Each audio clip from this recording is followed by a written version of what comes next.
Bwana Yesu asifiwe. Bwana Yesu apewe sifa. Wapenzi wa Mungu, na nawakaribisha tena katika kujifunza kama ilivyokuwa kawaida yetu, kujifunza maandiko ya Mungu au kujifunza ujumbe wa Mungu.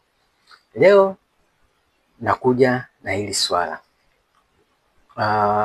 Tutamzungumzia msaada wa Roho Mtakatifu.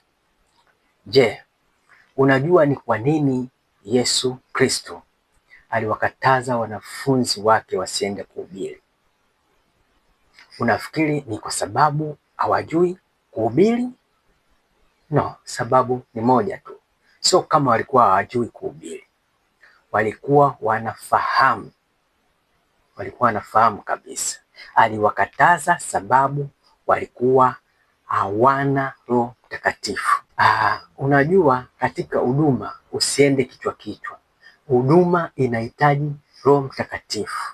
Kwa kweli hakuna fundi wa huduma bali Roho Mtakatifu akupe kitu ambacho kitakuwa faida kwa wengine.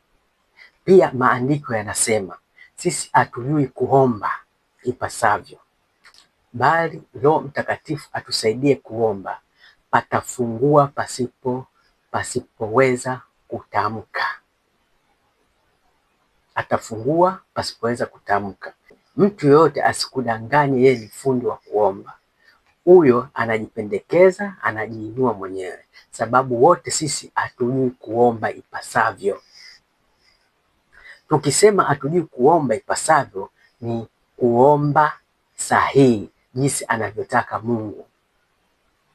Kuna wakati unaweza ukaenda kuomba gari, kuomba fedha, kuomba mchumba, ukaomba familia yako iinuliwe.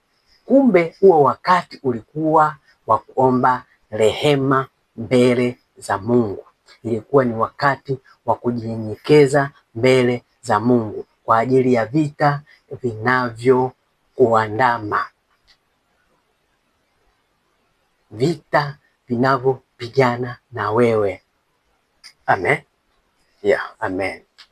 Kwa hiyo Roho Mtakatifu wa muhimu sana, ambaye atatusaidia kuomba kwa kuugua sehemu tusipoweza kutamka.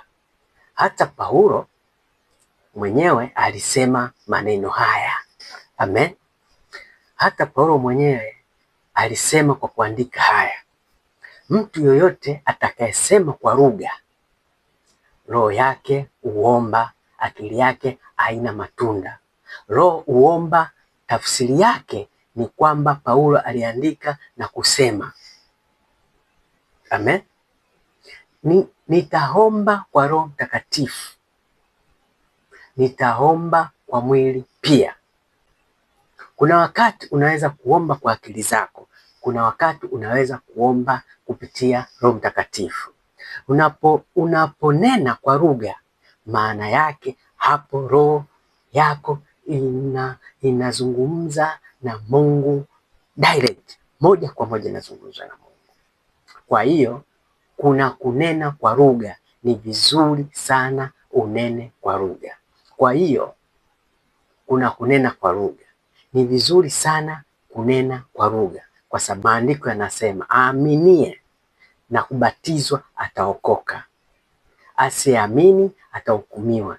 Na ishara hizi ziwafikie watakaookoka: watatoa pepo, watasema kwa lugha mpya. Lugha mpya kusema ni lugha ya mbinguni ambayo Mungu anaachilia ndani ya mtu. Na Paulo mwenyewe kasema mtu atakaye nena kwa lugha, akili yake haina matunda. Yaani akili akifahamu kile mtu anachokinena kupitia mdomo. Amen. Bali Roho ndiyo apelekaye maombi yako kule kwa Mungu. Amen. Na unapofurika Roho Mtakatifu, kuna mambo mengi ya faida kama matatu ama manne. Kufurika, maana nguvu inapokuvamia ya Roho Mtakatifu kipindi unapoomba, ni kukuzwa katika viwango vya kiroho. ni kuondolewa katika vita ulivyo navyo. Pia ni kupelekwa katika steji nyingine na kumfahamu Mungu zaidi kupitia maombi. Kumfahamu Mungu zaidi kupitia maombi na ushindi utapatikana. Kwa hiyo cha muhimu, Wakristo wote tumtafute Roho Mtakatifu, tumwambie Mungu aachilie Roho Mtakatifu ndani yetu. Mungu atubariki kwa hili neno. Amen. Niseme tu, Baba wa mbinguni, achilia Roho Mtakatifu ndani yetu, aweke maneno katika vinywa vyetu ili tukutukuze wewe Baba. Kwa kusema hayo basi, tusikose kufuatilia somo linalofuata.